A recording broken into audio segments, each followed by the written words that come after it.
While some have it, others do not. While most continue to pursue it, some have perfected it. You may think of money as just numbers, spreadsheets, and equations that you have to solve. True financial decisions, however, are made away from calculators and frequently over dinner tables, whether they are intertwined with pride, ego, fear, and personal history. The interaction of human nature with cold spreadsheet math is the essence of money. We are complicated creatures when it comes to money. Action is more important than information in determining success. The brilliant book, The Psychology of Money, by Morgan Housel, served as the basis for this video. Let's investigate the oddly human aspect of money. Financial DNA. We all come from different generations, with parents earning different incomes and holding different values, living in various parts of the world, born into different economic environments with varying incentives and opportunities. We all have very different experiences with money. People born in 1970, they saw an almost tenfold increase in the S&P 500 during their teens and 20s. This led most to have a positive view of the stock market and a higher inclination to invest. People born in 1950. They saw the stock market go nowhere in their teens and 20s, leading to a more negative view of the stock market and less inclination to invest. People born in the 1960s. They experienced significant inflation during their teens and 20s, leading to a higher awareness and more negative view of inflation and its effects. People born in 1990.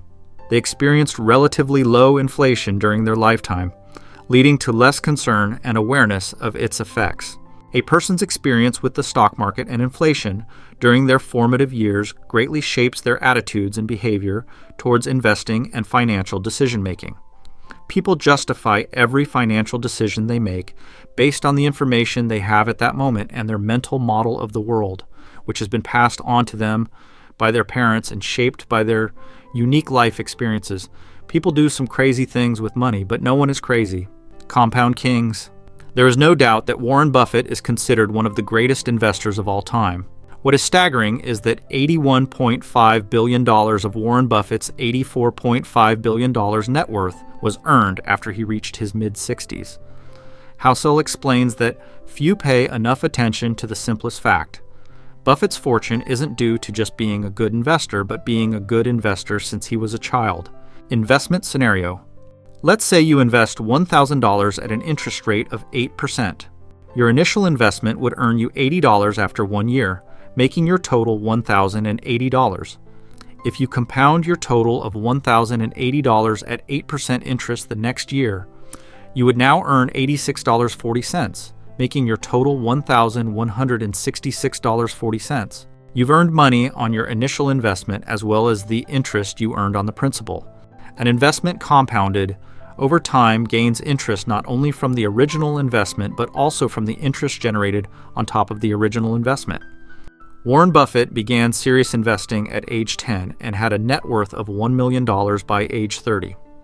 Let's imagine an alternate reality where Warren Buffett behaved more like most young men in their 20s and used a lot of his early income on traveling and a few nice cars.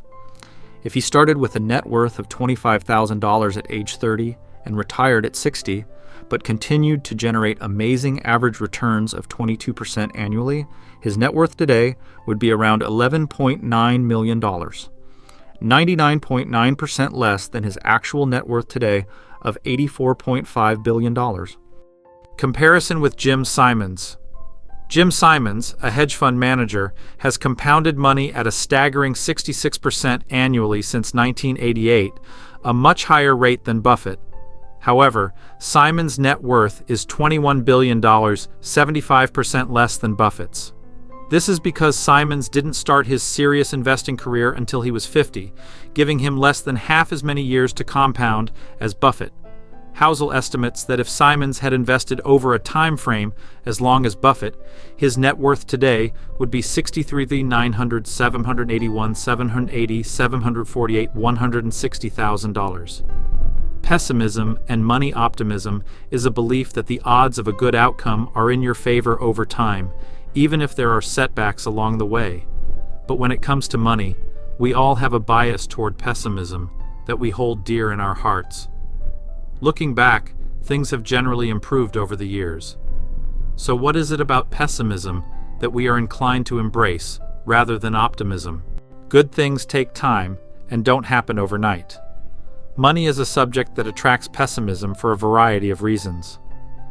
Let's start with the fact that money matters to all of us. When we hear about something bad happening in the economy, we're more likely to pay attention.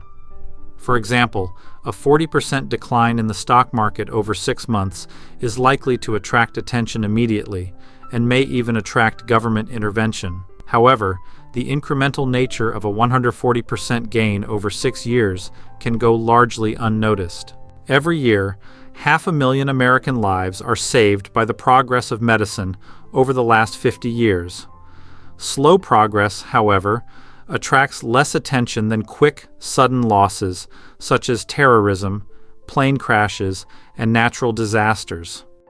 There are many overnight tragedies, but few overnight miracles. To be practical, we don't have to be pessimistic. Despite setbacks, we can hold on to the belief that over time, the odds of a positive outcome are in our favor. When watching the news highlighting a stock market crash, economic woes, or other money problems, try to remember that things tend to improve over time. 2 forgotten elements.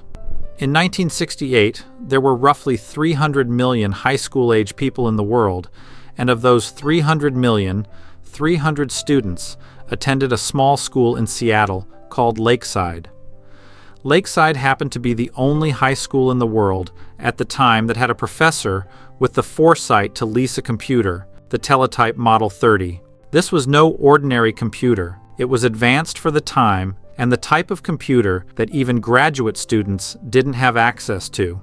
And for one lucky student at Lakeside, this would change everything. That student was Bill Gates. Bill Gates and Microsoft Gates and his schoolmate Paul Allen created Microsoft. Even as a teenager, Gates showed exceptional intelligence, hard work, and a vision for computers unlike anyone else. But going to Lakeside also gave him a 1 in a million competitive advantage and head start. Gates acknowledges this in 2005. If there had been no Lakeside, there would have been no Microsoft.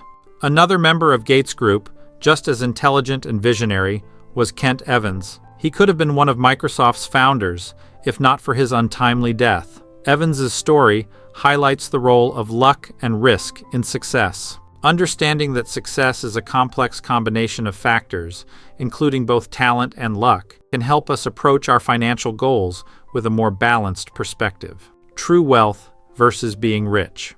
It's important to understand the difference between being rich and being wealthy. Richness is about your current income and the things you own, while wealth is about the financial assets you have that give you the freedom to live life on your terms. Spending less than you earn and saving the difference, making smart investments and allowing them to grow over time. Wealth is hidden, unlike visible riches like luxury cars and big houses. We're conditioned to believe that having money means spending money, but the real key to building wealth is to save and invest the money you have. The only way to be wealthy is to not spend the money that you do have. The next time you see someone driving a fancy car or living in a big house, remember that true wealth is often invisible. It's not about what you see, but about the financial freedom and security that comes from saving and investing wisely. The price of success.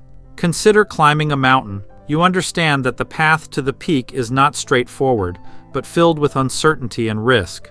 When it comes to investing in the stock market, many people think they can avoid uncertainty and risk and get something for nothing.